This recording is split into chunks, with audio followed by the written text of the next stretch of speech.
말씀을 레위기 11장 41절에서 45절까지 말씀을 본문으로 내가 거룩하니 너희도 거룩할지어다 제목으로 말씀을 살펴보도록 하겠습니다. 41절에서 45절까지 말씀을 우리가 교대로 읽고 끝절 45절은 같이 읽도록 하겠습니다. 땅에 기어다니는 모든 길짐승은 가증한 즉 먹지 못할지니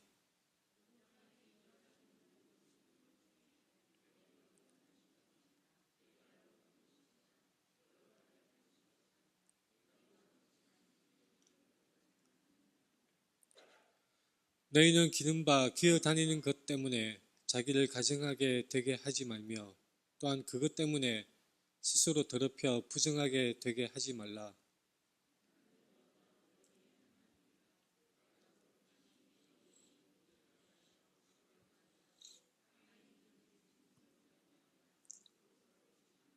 같이 읽겠습니다.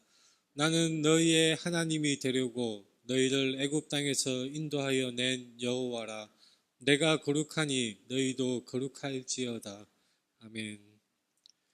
우리 앞뒤 좌우 돌아오면서 같이 인사하겠습니다. 사랑합니다. 축복합니다. 사랑합니다. 축복합니다. 오늘 본문 레위기 11장 41절에서 45절 말씀은 이 먹는 것, 먹지 말 것에 대해서 말씀하고 있고 내가 거룩하니 너희도 거룩할지어다라는 결론으로 이 본문 말씀이 나와 있습니다. 근데 이 본문 말씀이 우리가 먹는 것, 먹거리에 대해서 우리가 뭘 먹어야 될지, 먹지 말아야 할지 그것을 말씀하고 있는 것일까요? 제가 한때 즐겨보았던 다큐 드라마가 생각이 납니다. 인간과 자연의 대결. 베어 그리스라는 군 출신의 사람이 생존 게임처럼 외딴 섬이나 숲속에 들어가서 온갖 우리가 평소에 먹지 못하는 이상한 동물들을 생으로 날것으로 그렇게 먹는 장면이 많이 나옵니다. 나무를 들추어서 그 속에 기어다니는 아주 굵은 엄지손가락보다 굵은 구더기같이 생긴 것을 날것으로 그냥 입속에 넣고 우걱우걱 씹어 삼키는 정말 끔찍한 그런 장면이 나와서 재밌게 본 기억이 있습니다. 우리가 먹는 것, 우리가 먹는 것에 대해서 우리 문화 속에 당연시 여기고 또 먹지 않는 것, 우리 문화의 그 영향으로 우리가 먹는 것과 먹지 않는 것을 구별을 하고 있습니다. 제가 어릴 때는 보신탕, 개고기를 굉장히 많이 먹었는데 지금은 보신탕을 먹는다고 하면 왠지 야만스럽고 먹어서는 안 되는 것을 사랑의 대상을 어떻게 먹을 수 있느냐 그렇게 말을 하는 사람들도 많아진 시대에 우리가 살고 있습니다. 오늘 본문 제목이 내가 거룩하니 너희도 거룩할지어다. 그렇다면 이 먹는 것과 먹지 않는 것 그리고 거룩이라는 것이 도대체 무슨 관계가 있고 어떤 의미가 있을까요? 거룩이 무엇입니까? 어떻게 우리가 말씀을 읽을 때 거룩하다 우리 하나님 이렇게 찬송을 하고 말씀을 읽으면 그 의미가 막연하게 느껴지지만 가만히 생각해 볼 때 그 의미가 어떤 것인지 명확하게 꼬집어서 말하기가 어려운 그런 어려운 말 중에 하나가 바로 거룩이라는 말일 것입니다. 기독교를 잘 알지 못하고 성경을 알지 못하는 사람들, 기독교를 믿지 않는 사람들은 거룩이라고 하면 무언가 빛이 나고 성스러운 감히 범접하지 못할 그 어떤 막연한 성스러움 그것을 생각하고 그런 뜻이라고 생각을 하는 것 같습니다. 거룩과 정결과 부정의 의미 이게 어떤 의미를 가지고 있을까요? 우리가 현대 상식에 가진 우리 현대인의 시점에서는 정결, 깨끗하다 그리고 부정하다. 부정이라는 것은 정결하지 못하다는 의미죠. unclean, 정결하지 못하다. 정결하다와 정결하지 못하다 그런 의미가 어떤 뜻일까요? 우리 현대인의 시점에서는 뭔가 바이러스에 오염되고 박테리아나 미생물에 오염이 되었을 때 대장균이 많다든지 그런 병균이 있으면 더럽고 오염됐다. 그런 것이 없이 가열되고 박멸됐을 때 깨끗하다. 그렇게 생각하는 경향이 있습니다. 근데 성경을 가만히 보면 이런 병원균이나 물론 병원균의 관념은 성경에 나타나 있지 않죠. 고대 문화 속에서 사람들이 이해할 수 있도록 하나님이 말씀을 주셨기 때문에 병원균이나 바이러스에 관한 개념은 나타나 있지 않습니다. 이런 세균과 바이러스에 관한 일반 상식이 있는 우리 현대인에게 오늘날 이 레위기 말씀의 정결과 부정 그리고 접촉에 의한 오염 이런 말씀들이 도대체 무슨 의미가 있고 그것이 우리에게 어떤 상관이 있는 말씀일까요? 제가 이해하기 쉽도록 이 개념을 성경적인 레위기의 세계관, 레위기의 이 정결과 부정 그리고 접촉에 의한 오염을 이해하기 쉽도록 제가 고민하다가 이런 그 비유로 말씀을 드리고 싶습니다. 사진에 나와 있는 것은 이동식 다용도 레이저 용접기입니다. 단순히 말해서 고출력의 레이저 빔을 사용해서 금속을 가열해서 용접을 하는 레이저 용접기인 것입니다. 이 높은 에너지의 레이저 빔을 생성하고 그것을 초점을 모아서 용접하고자 하는 금속의 표면에 가열을 하는 그런 방식의 이동식 레이저 용접기인데요. 이게 사용되는 아주 중요한 부품이 이것입니다. 레이저 반사경. 레이저 빛을 반사해서 굴절시켜서 그 한 점으로 집중시켜서 초점을 맞추기 위해서 이 열을 내도록 그렇게 사용되는 반사경입니다. 제가 이 까만 글씨로 포인트를 집어놨습니다. 이 레이저 반사경은 광원체가 아니고 그저 반사만 하는 것입니다. 고출력의 레이저 빔을 반사를 해야 하는데 이 반사율이 높아야지 이 레이저 반사경이 버틸 수가 있는 것입니다. 자, 그래서 제가 요점을 이렇게 적어놨습니다. 레이저 반사경의 코팅이 벗겨지거나 그 표면에 오염이 되어서 찌꺼기가 있다면 어떻게 되는가? 바로 그 부분을 레이저 빔을 맞았을 때 에너지를 흡수하게 돼서 열이 발생이 되게 됩니다. 그러면 코팅이 벗겨지거나 손상이 됐을 때 또는 오염 물질이 있어서 레이저 빛의 일부를 반사하지 못하고 흡수를 하게 되면 그 자체가 열이 집중되어서 높은 열로 인해서 이 레이저 반사경이 녹아내리거나 파손되는 끔찍한 사고가 일어날 수가 있습니다. 제가 이 시간에 레이저 용접기의 어떤 원리를 설명하고자 하는 것이 아니라 우리가 레이저 빔과 반사경의 이 역할을 생각할 때 레위기 말씀에 나타나 있는 거룩과 정결 그리고 부정함 그리고 접촉에 의한 오염을 좀 더 우리가 실생활에 와닿는 이 비유로 이해할 수 있지 않을까 그렇게 생각을 해본 것입니다. 레이저 출력이 높을수록 아주 작은 먼지나 기름 자국도 열 발생의 원인이 되어서 파손되는 사고가 일어나기도 합니다. 국소적으로 과열이 되어서 코팅이 손상되고 반사율이 낮아짐으로 인해서 열이 더 발생하는 결국은 이 악순환이 거듭되어서 파손되는 사고까지 이르게 되는 것입니다. 레위기 세계관이 이런 식으로 생각할 수 있습니다. 거룩하신 하나님, 지극히 거룩하시고 영광 중에 거하시는 하나님이 계시고 그 하나님과 가까이 있을 수 있는 것은 거룩한 것입니다.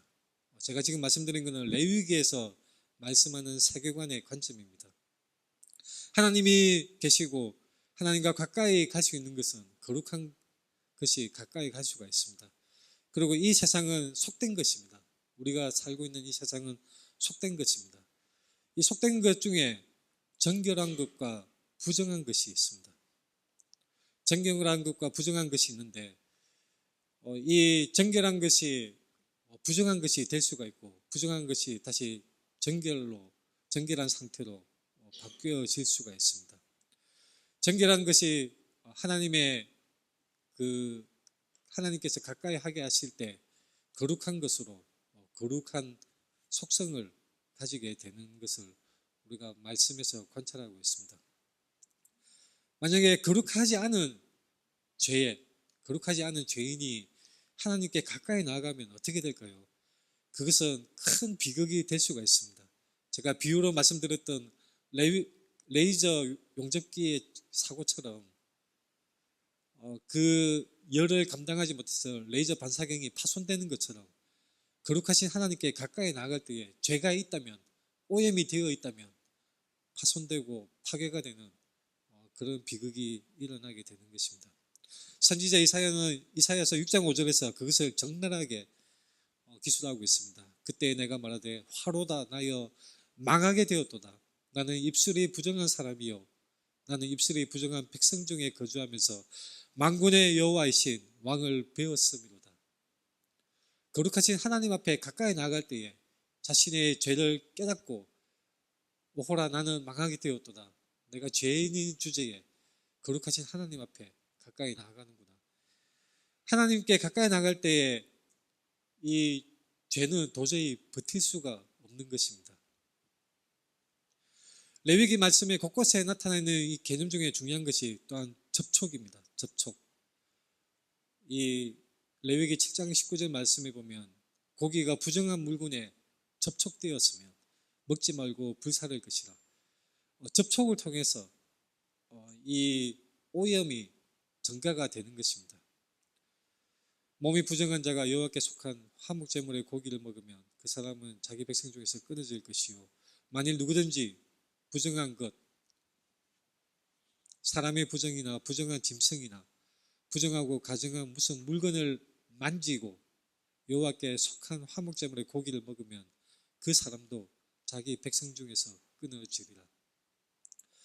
아까 제가 예를 들었던 레이저 용접기의 그 레이저 반사경에 오염이 조금이라도 있으면 만약에 그 반사경을 손으로 만지게 되면 기름때가 묻게 되고 바로 파손이 되는 사고가 일어날 수가 있는 것입니다.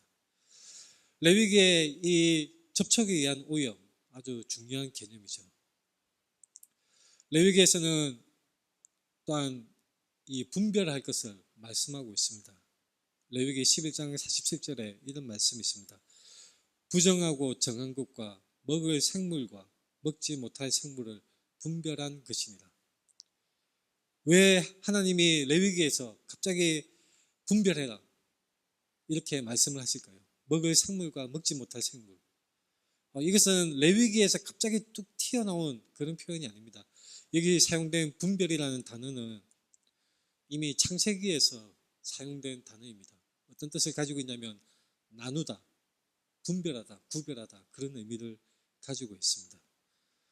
하나님께서는 세상을 창조하시고 우주 만물을 창조하신 후에 바로 나누고 분별하신 행위를 하신 것입니다. 구체적으로 창세기 1장 4절 말씀에 이것이 있습니다. 빛이 하나님이 보시기에 좋았더라. 하나님이 빛과 어둠을 나누사. 우리말은 창세기 1장 4절은 나누사라고 나누었다라고 그렇게 번역을 했지만 히브리어 원어에서는 같은 단어입니다. 빛과 어둠을 나누사. 이 나누다는 단어가 레위기 12장 47절에 분별하다는 단어와 동일한 단어를 사용하고 있는 것입니다. 마찬가지입니다. 창세기 1장 6절에 하나님이 이르시되 물 가운데 궁창이 있어 물과 물로 나뉘라 하시고 마찬가지로 나뉘라 이 나누다라는 말 자체가 바로 레위기 12장 47절에 분별하다는 단어의 동일한 단어가 사용이 되었습니다. 창세기 1장 7절도 마찬가지입니다. 궁창 아래의 물과 궁창 위의 물로 나누게 하시니 그대로 되니라. 이 나누다는 것이 바로 분별하고 구별해서 나눈다는 것입니다. 그래서 하나님께서는 거룩하신 하나님이신데 이 거룩은 바로 분리하고 구별하고 나누는 것에 관계가 있는 것입니다. 아주 중요한 개념입니다. 성경적인 그 단어의 의미를 추적했을 때 우리가 이 의미를 놓치면 안 되는 것입니다. 하나님께서는 그 선한 세계 창조주로서 이 우주 만물을 창조하시고 빛과 어둠을 나누시고 구별하셨듯이 하나님께서는 나누고 분별하셨습니다. 이것에 대해서 신학자 엘렌 로스는 이렇게 말합니다. 이스라엘은 하나님이 창조 당시 피조물을 나누는 그리고 피조물을 분별하는 그런 사역을 이스라엘 백성 안에서 계속되게 하셨다. 그것을 명령하시고 하나님이 행하시는 창조 사역의 그 일부 사역을 이스라엘 백성들이 계속해서 행함으로 말미암아 이스라엘 백성들이 하나님의 영광을 드러내고 하나님의 형상을 닮아가고 하나님의 백성이라는 것을 드러내기를 하나님은 원하셨다고 설명을 하는 것입니다. 거룩하고 속된 것을 분별하고 부정하고 정한 것을 분별하고 나누는 것, 바로 이것은 거룩의 아주 중요한 개념인 것입니다. 오늘 본 말씀에서는 부정하고 정한 것과 먹을 생물과 먹지 못할 생물을 분별하는 것을 말씀하고 있습니다. 레위기 말씀은 아무 기본 상식이 없이 기본 말씀의 지식이 없이 그냥 읽으면 너무나 어려운 말씀입니다. 너무나 이해하기가 어렵고 굉장히 어떻게 보면 지루한 말씀으로 느껴질 수가 있는 것이죠. 그럴 때 레위기 내용을 구조적으로 살펴볼 때에 더 이해가 잘 될 수 있습니다. 레위기 내용을 구조적으로 다음과 같이 나눠볼 수 있습니다. 레위기 1장에서 10장까지는 하나님께 드려지는 제단에 적합한 짐승, 레위기 11장에서는 사람들이 먹을 수 있는 짐승, 이렇게 내용을 나누어 볼 수도 있는 것입니다. 가만히 생각해 보십시오. 하나님께서 세상을 창조하시고 가장 먼저 내리신 명령이 무엇입니까? 사실은 먹거리에 관한 명령이었죠. 선악을 알게 하는 나무를 먹지 말라. 동산나무의 모든 실과는 네가 먹을 수 있대. 선악을 알게 하는 나무의 실과는, 나무의 열매는 먹지 말라. 하나님은 바로 먹을 것과 먹지 못할 것을 최초의 명령으로 하나님이 주신 것입니다. 레위기 11장에서도 마찬가지입니다. 하나님께서는 먹을 것과 먹지 말 것을 하나님께서는 명령하시는 것을 볼 수가 있습니다. 창세기의 이 내용과 레위기의 내용은 별개의 이야기가 아니라 반복해서 이어지는 그런 내용입니다. 레위기에 나타나 있는 먹을 만한 생물이 어떤 것이 있을까요?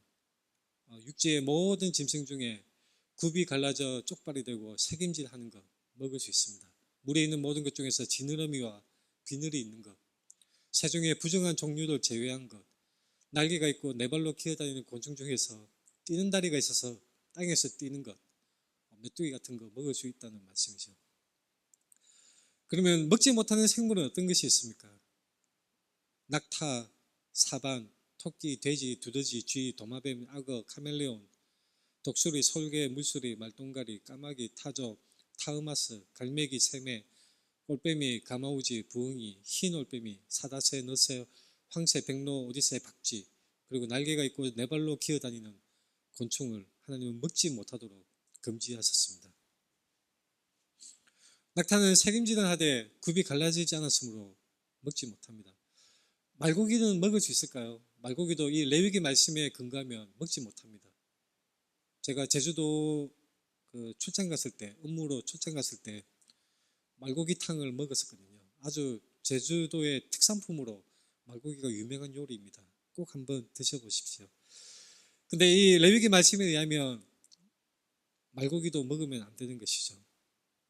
여러 가지 종류가 있는데 이 먹지 못하는 생물의 종류 중에서 말똥가리, 까마귀, 타조 다음에 타흐마스라는 동물이 나옵니다. 이것은 사실 성경학자들도 어떤 동물인지 구체적으로 알 수가 없습니다. 왜냐하면 성경에 드물게 나왔기 때문에 이것이 오늘날 우리가 아는 동물의 어느 종류에 해당되는지 무슨 말로 번역을 할지 몰라서 그냥 타흐마스 그대로 수록을 한 것입니다. 저는 이 중에 목록 중에서 사반이 뭘까? 어릴 때 궁금해했던 적이 있습니다. 사반은 우리가 참고 삼아 제가 사진을 준비했습니다. 먹지 못하는 생물 중에 사반, 바위 너구리 하이렉스라는 동물입니다. 굉장히 귀엽게 생겼죠. 어떤 분은 이 모습을 보고 와, 먹음직스럽다 그렇게 생각하는 분도 있을 수 있겠습니다. 근데 이것은 먹지 못하는 생물입니다. 레위기 말씀에 의하면 이렇게 여러 가지 종류가 먹지 못하는 동물인데, 그렇다면 당연히 우리에게 의문점이 떠오르게 되는 것이죠. 그렇다면 먹을 만한 것과 먹지 말아야 할 것들을 어떻게 나누고, 왜 근거가 무엇이기에 이렇게 나누었을까? 사실 어느 목사님, 심지어는 유명한 목사님도 이렇게 설명하는 분도 있습니다. 하나님이 금지하신 생물들, 짐승들은 다 하나같이 몸에 좋지 않은 것이다. 그리고 하나님이 먹으라고 하신 것은 몸에 좋은 것이다. 이렇게 설명하는 목사님도 있습니다. 제가 정답을 말씀드린다면 먹을 만한 것과 먹지 말아야 할 것을 나누는 근거, 그 이유는 무엇일까요? 아무도 모릅니다. 아무도, 그 어떤 신학자도 온전히 설명한 신학자가 없습니다. 어떤 사람은 먹을 수 있는 것은 보다 더 위생적이다. 그 사막의 중동의 환경 속에서 병균이 잘 번식을 못한다. 대장균이 숫자가 적다. 그러나 먹지 말아야 될 것은 더럽고 위생적이지 않다. 그렇게 설명하는 학자도 있습니다. 그리고 어떤 분은 말씀드린 대로 영양분이 차이가 있다. 몸에 좋은 것은 하나님이 먹으라 하셨고 몸에 좋지 않은 것은 먹지 말라고 하셨다. 그리고 어떤 사람들은 제의적인 목적에서 설명하는 사람도 있고, 그리고 어떤 사람들은 생김새로 돼지가 추하게 생겼지 않느냐, 그래서 그런 것을 먹지 말라. 그리고 상징이나 윤리나 여러 가지 이론적인 설명으로 나누고자 하는 사람들이 수없이 많이 있었습니다. 그러나 저명한 구약학자들의 결론은 이것입니다. 그 근거는 아무도 모른다. 아무도 모릅니다. 요즘은 이 학계에서 좀 영향력이 있는 학설이 무엇이냐면, 대개 죽음을 상징하는 동물, 시체를 뜯어먹거나 다른 동물을 사냥해서 잔인하게 먹는 그런 동물이나 어떤 시체를 연상하게 하는 생김새나 시체를 연상하게 하는 그런 습성의 동물들, 그런 동물들이 아마도 부정한 동물, 먹지 말아야 할 것으로 그렇게 설명하는 그런 이야기가 요즘 인기를 얻고 있습니다. 자, 중요한 것은 이것입니다. 어떤 동물이 있든지 간에 많은 동물, 먹어야 될 동물, 먹지 말아야 될 동물, 레위기나 많이 나와 있죠. 말씀이 많이 나와 있습니다. 중요한 것은 이것입니다. 구약의 음식 규정을 지금 우리가 지켜야 합니까? 제 친구 누나는 그 총신대를 졸업하고 모 교회 전도사로 사역을 하고 있는데, 그 누나는 이 음식 규정을 철저하게 지킵니다.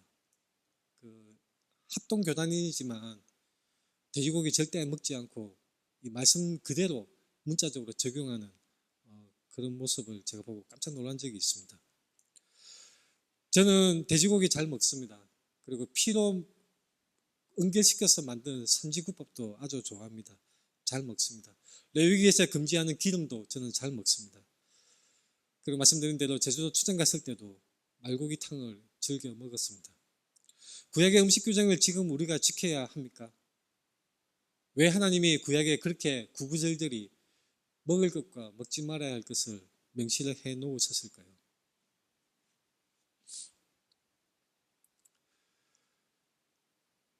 하나님은 이 제정하신 음식의 목록, 이것을 통해서 하시고자 하셨던 그 의도는 다른 데 있습니다. 이 먹거리 자체가 우리 몸에 좋거나 위생적이어서 그런 것이 아니라 하나님이 이 규정을 통해서 나타내시고자 하는 것, 바로 구약의 선명한 초점이 맺혀지는 예수 그리스도를 드러내고 그분의 영광을 나타내시기 위해서 구약의 이런 여러 율법의 말씀들을 주셨던 것입니다. 김유한 목사님이 바이블 클래스에서 설명한 내용인데 제가 상당히 일리가 있어서 여러분에게 소개를 드리고 싶습니다. 모세오경의 중심이 무엇일까요? 유대인들의 이 문화 속에 이 글을 쓰는 그 습성 중에 어떤 것이 있냐면 중요하고 강조하고 싶은 문장을 가운데 두고 거기에 대응되는 문장을 겹겹이 쌓아가는 형식으로 글을 쓰는 그런 문학적인 그런 관습이 있습니다. 강조하고자 하는 내용을 중간 가운데 두고 대응되는 내용을 겹쳐서 둘러싸는 형식인 것입니다. 그러면 모세오경의 중심은 무엇일까요? 창세기, 출애굽기, 레위기, 민수기, 신명기 중에 창세기는 하나님의 주권, 하나님의 언약 시작을 말씀하고 있습니다. 그것을 A라고 봤을 때 A 다시 대응되는 맨 밑에 줄을 보시면 신명기, 하나님의 통치, 하나님의 율법, 언약의 재확인과 갱신을 말씀하고 있습니다. 출애굽기는 하나님의 구원 출발과 율법 수요를 말씀하고 있고 민수기는 하나님의 구원의 여정, 율법을 어기고 불순종했을 때 징계에 대해서 말씀하고 있습니다.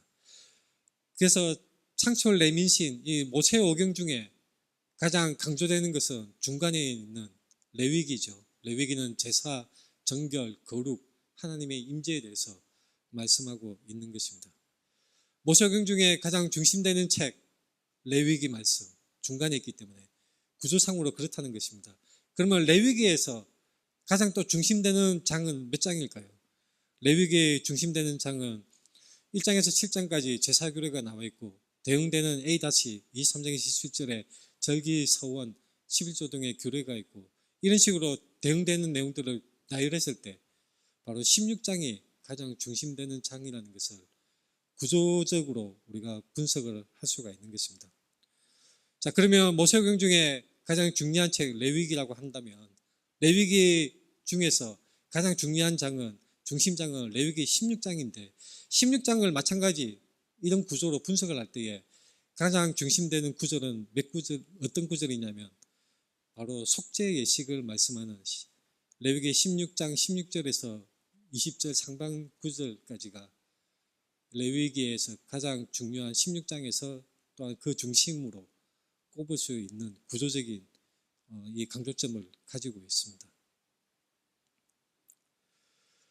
하나님은 속죄 예식을 강조하고 싶으셨기에 하나님의 말씀을 이러한 구조 속에 두셨다고 신학자들은 해석하는 것입니다. 왜 속죄 예식이 필요할까요? 우리는 끊임없이 범죄하고 하나님께서 마련하신 속죄하는 그 방법을 통해서 우리는 다시 하나님께로 돌아갈 수가 있습니다. 지난주에 설명드렸던 언약의 피, 바로 예수 그리스도의 그 언약의 피, 그 언약 속에 우리가 들어가는 것이 궁극적인 하나님이 마련하신 방법이라면 그것을 희미하게나마 그림자로서 표현하는 것이 바로 모세의 이 구약에 맞서 말씀하는 속죄 제사를 우리는 들 수가 있는 것입니다. 우리는 끊임없이 하나님 앞에 범죄하고 또 하나님께서 마련해 주신 이 속죄하는 방법 그것을 통해서 하나님께로 돌아가게 되는 것입니다. 이 구약 신학자 중에 김경렬 박사님 제가 책을 좋아하는데요. 김경렬 박사님의 드라마 레위기에 있는 이 이미지 사진을 제가 인용을 합니다. 레위기 말씀을 이 구조로 또 볼 수가 있는 것이죠. 레위기 16장에서 17장을 속죄일과 피, 바로 우리가 구원받을 수 있는 하나님께 나아갈 수 있는 그 방법을 중심에 두고 끊임없이 거룩하라는 말씀을 명령을 받았음에도 불구하고 범죄하고 타락했을 때 실패하고 회복하고 실패하고 회복하고 어쩌면 우리 신앙의 여정, 우리 신앙의 인생을 극명하게 나타내주는 그런 내용이라고 볼 수가 있습니다. 하나님은 우리에게 거룩하라고 말씀하십니다. 우리에게 명령하셨습니다. 내가 거룩하니 너희도 거룩하라. 그렇다면 어떻게 거룩해질 수가 있습니까?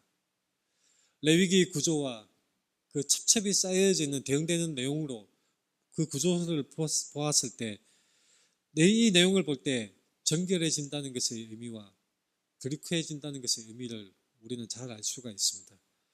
그런데 어떻게 속된 것이 거룩해질 수가 있습니까? 구약의 표현으로는 출애굽기 29장 이런 말씀이 있습니다. 내가 거기서 이스라엘 자손을 만나리니 내 영광으로 말미암아 회막이 거룩하게 될지라. 하나님께서 하나님의 영광으로 회막이 거룩하게 된다고 말씀하고 있는 것입니다. 거룩의 근원이 무엇입니까? 결코 위생적인 어떤 청소를 잘하거나 멸균을 해서 멸균 우유처럼 깨끗해지면 정결하게 되고 그게 거룩해지는 것입니까? 그렇지가 않습니다. 거룩은 반드시 하나님으로부터 오는 것입니다. 거룩하신 하나님으로부터, 마치 레이저 반사경은 그저 반사만 하는 것처럼 레이저 빔을 생성하는 그 광원체는 따로 있는 것입니다. 하나님께서 거룩하신 하나님이시고 그 하나님부터 내려오는 거룩이 가까이에 있는 것들에게 거룩하게 하시는, 하나님의 영광으로 인해서 거룩하게 하시는 그런 내용을 우리가 관찰할 수가 있습니다. 이것을 신약의 표현으로는 이렇게 말씀합니다. 하나님께서 지으신 모든 것이 선함에 감사함으로 받으면 버릴 것이 없나니 하나님의 말씀과 기도로 거룩하여집니다. 하나님의 말씀과 기도로 거룩하여집니다. 거룩해지려면 하나님을 떠나서는 도저히 이루어질 수가 없는 것입니다. 구약 말씀을 가만히 살펴보면 이 거룩하고 속된 것, 그리고 정결함과 부정한 것, 여러 가지 상황이 많이 명시가 되어져 있는데, 제가 말씀드렸다시피 접촉으로 인해서 정결한 것이 오염이 된다고 말씀을 드렸습니다. 그래서 더러운 것을 만지게 되면 정결했던 사람도 더러워지게 되는 것이죠. 마치 그 더러운 것을 만졌을 때 이 묻어서 오염이 되는 것처럼 그렇게 나타나게 되는 것입니다. 자, 이것으로 끝난다면 그런가 보다 하겠지만, 하나님은 이것을 통해서 나타내시고자 하시는 것이 있습니다. 하나님께서 강조하시고자 하는 내용이 있습니다. 하나님께서 우리에게 정말로 거룩이 무엇인지, 정결이 무엇인지, 부정이 무엇인지 구구절절히 말씀하시고 강조하셨는데, 이것을 통해서 결국 드러내고자 하시는 것, 정결과 거룩의 역전 현상입니다. 구약에서 정결한 것이 더러운 것과 접촉하게 되면 정결한 것도 부정한 것이 되고 말고 더럽혀지는 것입니다. 그래서 누가복음 10장에 보면 선한 사마리아인의 비유가 나와 있습니다. 강도를 만나서 어떤 사람이 죽은 것처럼 되었을 때 레위인과 그 제사장이 그냥 지나쳐 가버리게 되는 것이죠.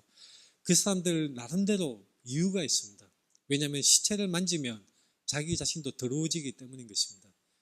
시체를 만지게 되면 자기도 부정한 사람이 되고 말기 때문입니다. 그래서 레위인이나 제사장이 그냥 지나쳐 가는 것은 나름대로 명분이 있고 이유가 있는 그런 상황이었습니다.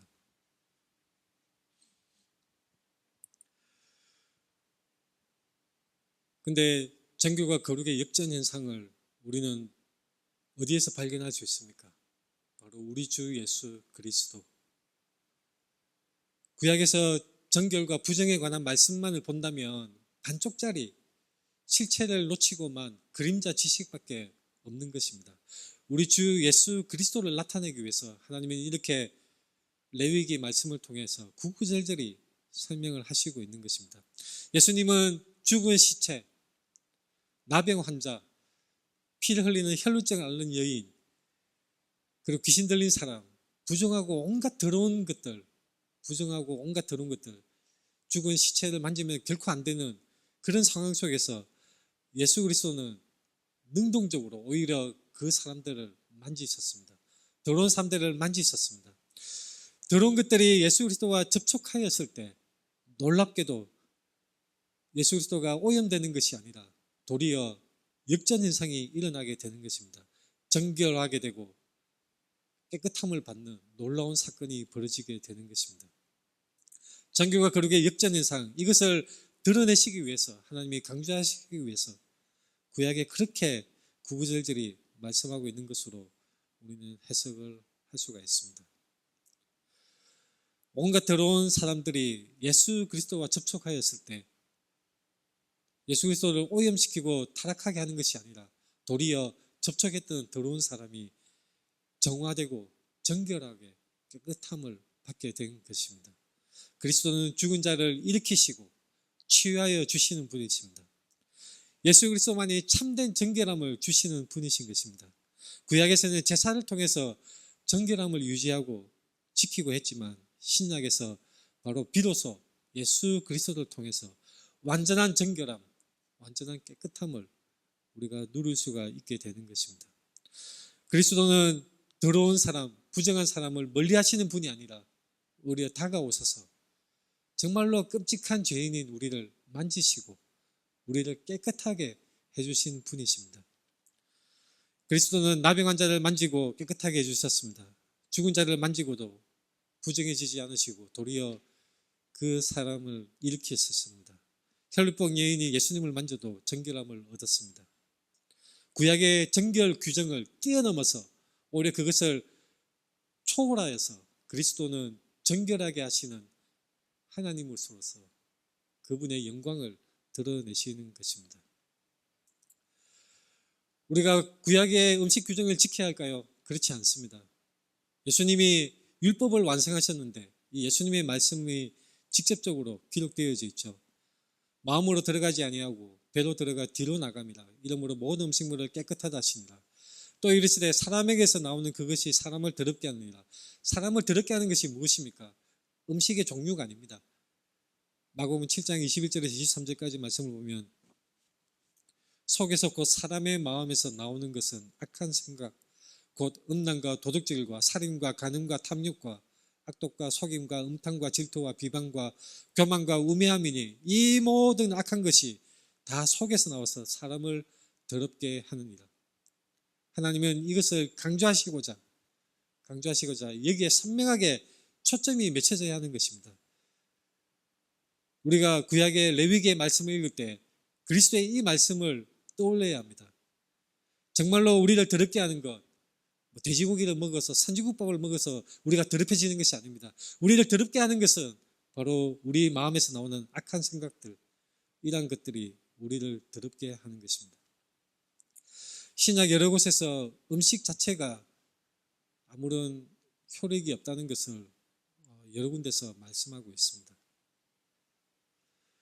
구약에서도 얼핏 읽으면 외형적인 것이 중요한 것 같지만 여러 구약 말씀 중에서도 바로 마음의 내면의 거룩함, 마음의 정결함이 중요하다는 것을 성경 곳곳에서 말씀하고 있습니다. 신명기 10장 16절에 너희는 마음의 할례를 행하고 다시는 목을 곱게 하지 말라. 시편 51편에서도 하나님이 구하시는 제사는 상한 심령이라고 그렇게 말씀하고 있습니다. 하나님의 사랑을 받았던 다윗 왕, 마음의 정결함과 회개가 더 중요한 것을 그의 삶을 통해서 우리에게 보여주고 있습니다.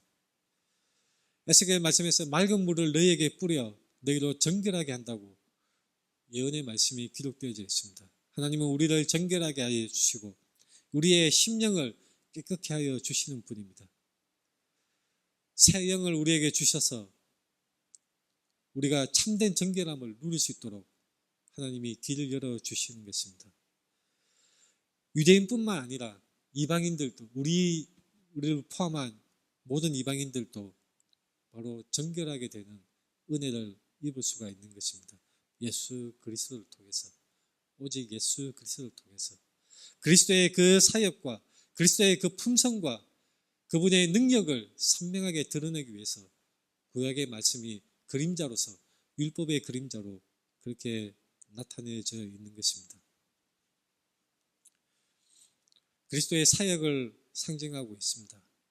히브리서 10장 1절에 보면 율법은 장차 올 좋은 일의 그림자라고 표현하고 있습니다. 바로 그 좋은 일이 무엇입니까? 바로 예수 그리스도가 완전히 그분의 영광을 드러내실 바로 그때 예수 그리스도를 드러내기 위한 것이 그 그림자로서 율법이 기록이 되었고 장차 그리스도의 영광이 완전히 드러나게 될 것입니다. 모든 율법은 참된 구원의 방법이 아닌 것입니다. 율법으로는 구원을 받지 못합니다. 오직 그 율법이 취하는 그 역할은 무엇이냐면 바로 그리스도, 우리 주 예수 그리스도를 나타내고 가르쳐주는 표지판인 것입니다. 예수님이 오심으로써 그림자였던 정결법, 음식 정결법, 돼지고기, 소고기 먹지마니 이런 것들은 다 필요가 없게 되었습니다. 우리는 자유를 얻게 되었습니다. 어떤 것도 먹을 수 있습니다. 짱어, 레위기 말씀에 의하면 먹을 수 없는 동물이죠. 그러나 짱어도 우리가 건강을 위해서 얼마든지 먹을 수가 있는 것입니다. 베드로전서 1장에 이렇게 말씀합니다. 너희가 순종하는 자식처럼 전에 알지 못할 때에 따르던 너희의 사욕을 본받지 말고 오직 너희를 부르신 거룩한 이처럼 너희도 모든 행실에 거룩한 죄가 되라. 16절에 중요한 말씀이 있죠. 기록되었으되 내가 거룩하니 너희도 거룩할지어다 하셨느니라. 사람의 마음속에서 나오는 것, 이 14절에 말씀하듯이 우리에게 있는 사욕을 본받지 말고 마음에 나오는 여러 악한 생각, 음란과 도둑질과 살인과 간음과 탐욕과 악독과 속임과 음탕과 질투와 비방과 교만과 우매함, 이 모든 악한 것들 다 내어버리고 예수 그리스도로 깨끗함을 입어서 우리가 거룩하게 살아가야 하는 것입니다. 거룩하게 될 때에 어떤 것이 나타나게 됩니까? 거룩하게 될 때에 우리의 삶이 어떻게 열매를 맺게 될 수가 있습니까?